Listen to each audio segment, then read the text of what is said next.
The EU is falling apart into three elements: France and Germany, the rest of the Eurozone, and then the non-Eurozone, centred around a special position of the United Kingdom. And the special position of the United Kingdom needs looking at. Merkel and Sarkozy have done a deal with Cameron. Everybody knows that, and it has to be said openly. According to the deal, there needs to be a treaty change for the Stability Pact. Cameron says yes, okay, although the House of Commons doesn't want it, but in return Cameron gets the budget he wants. And Sarkozy and Merkel have agreed. That's the reality of Europe. That's not only nothing to do with the community spirit, it's actually tearing the European Union apart. In the long run, it will tear the European Union apart. And there are those who want that. They applaud. Oh, there they are, over there.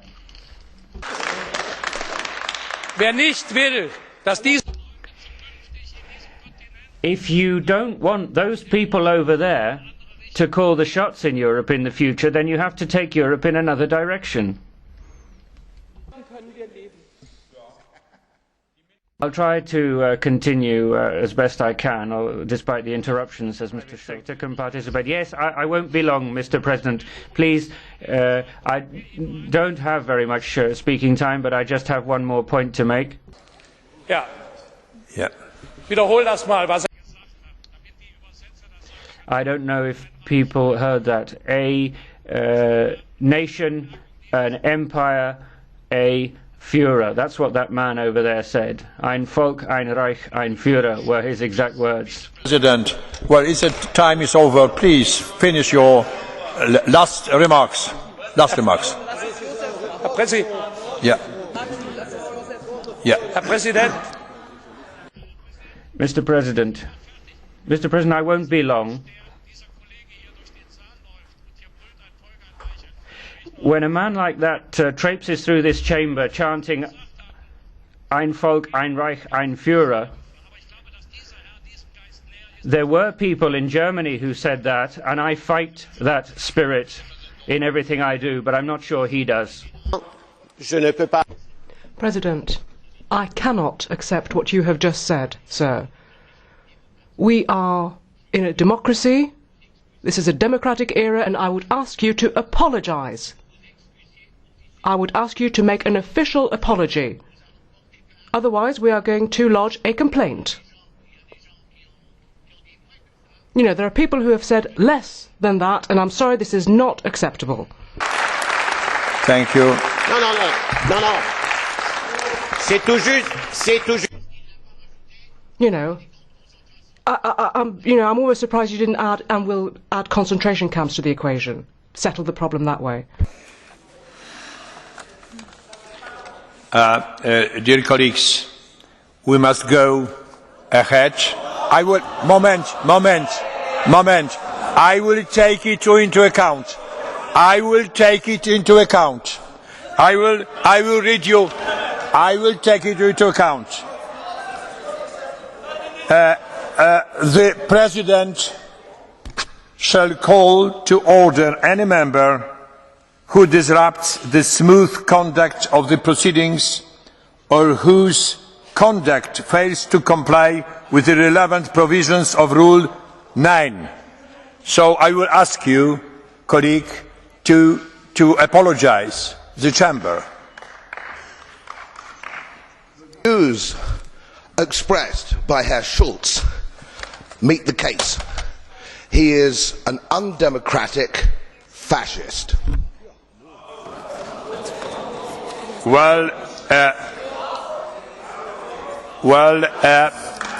Colleagues, we expected something quite different because we wouldn't like our discussion to be disturbed in such a way. So I will call you, colleague, to the meeting with me, and we must take decision for the next steps. Thank you. Sorry. Ask him to come. Sorry? So it is impossible to keep our discussion in such an atmosphere. Well, is it possible? Yeah. Colleague, as you see, the chamber is protesting very deeply against your behaviour. And can I give you?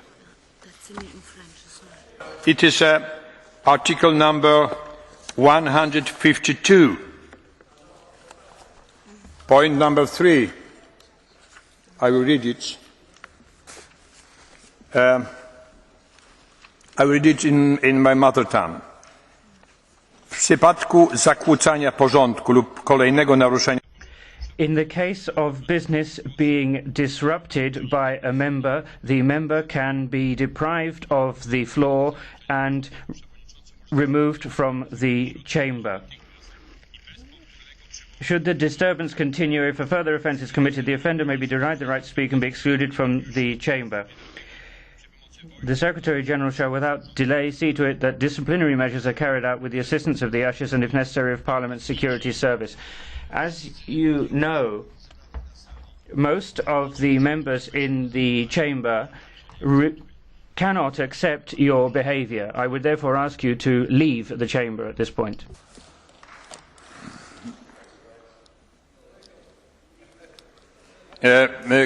Koleżanki I koledzy. Colleagues, ladies and gentlemen. You can discuss and you can express your opinion, but not to disturb each other.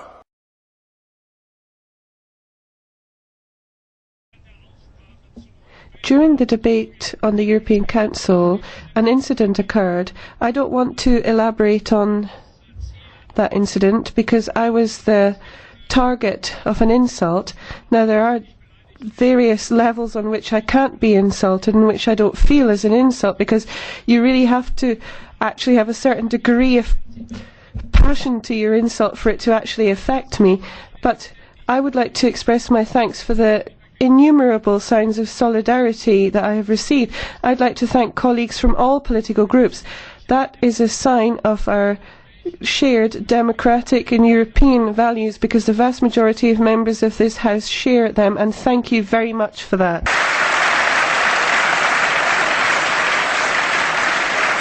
The incident referred to was a protest by Mr. Bloom in which he made wartime allusions of Mr. Schulz. And the President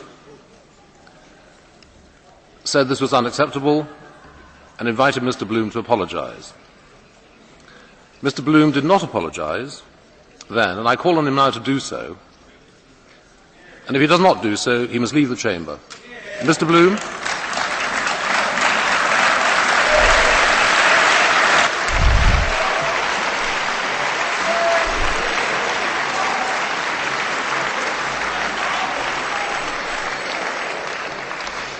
Yet again, there is one rule for Herr Schulz and one rule for everybody else. This is a disgrace. I have been re-elected to vote in this chamber by the people of Yorkshire, your own constituency I might add, with a democratic mandate which you do not enjoy, Mr. President, yourself, because you switched parties and they voted for the Conservatives. I have no intention of apologising. I have no intention of leaving this chamber. You must have me escorted out, sir.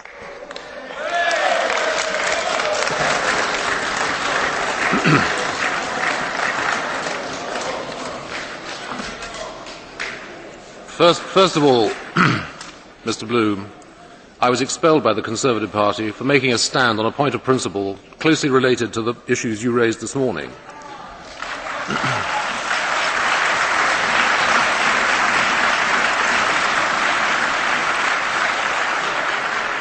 Secondly, you have not apologised for language which is wholly inappropriate to the European Parliament, and I ask you to leave.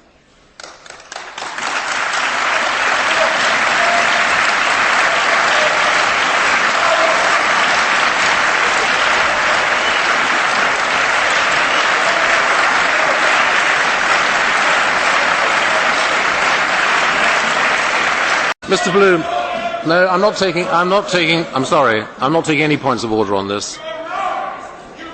No. If I have a proposal to make. I can ask the security services to remove Mr. Bloom, but I intend to put it to the vote. Is it the wish of the House that Mr. Bloom should leave? Those in favour, please raise your hands.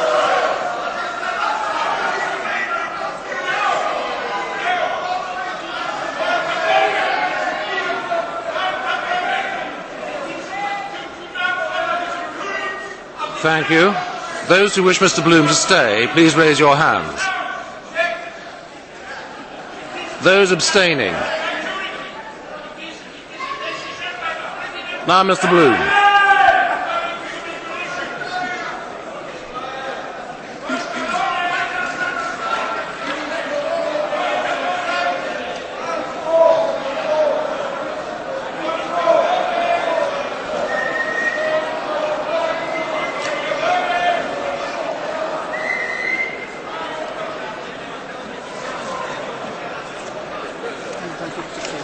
I will accept one statement from Mr. Farage, the group leader of this group.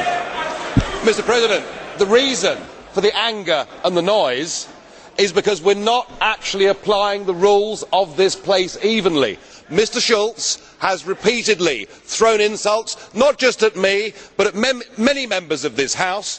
He said that the Eurosceptics, the no voters, opened the door to fascism. We have had Danny Cohn-Bendit calling us mentally ill. Can we, Mr. President, if the rules are that something is deemed to be an insult, a member is asked to leave, that is fair enough. But the anger, and I share that anger, is these rules are not applied evenly. Mr. Schulz regularly calls other people fascists, and when he is called one, the member in question is asked to leave. That is not right. That is not fair.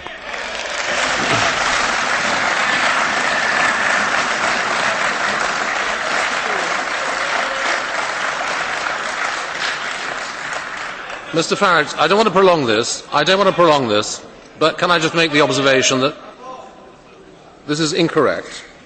What Mr. Bloom said in two interventions, one from the floor and one from his place, both were heard by many people, and both were unacceptable in parliamentary terms. The House wants Mr. Bloom to leave. That's its expression. If he does not do so, people will infer from that his attitude towards the democratic process. Mr. Bloom, I'm going to invoke Rule 152. If you will not leave, I'll have you removed. I've discussed this with the President, and I have his support for this. Right. Thank you. Mr. Daul, you wanted to intervene. Monsieur le Président. President, if you would allow, what I said this morning, it's unacceptable the way in which Mr. Bloom has behaved. Secondly, we're in a democratic parliament.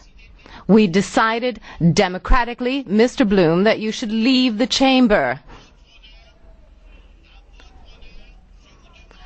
Please do have the honor that the request of Parliament be obliged, and please leave the chamber. Under Rule 1524, I regret that this incident is obstructing the good business of the House. I therefore intend to suspend the sitting for 5 minutes. The sitting is suspended for 5 minutes.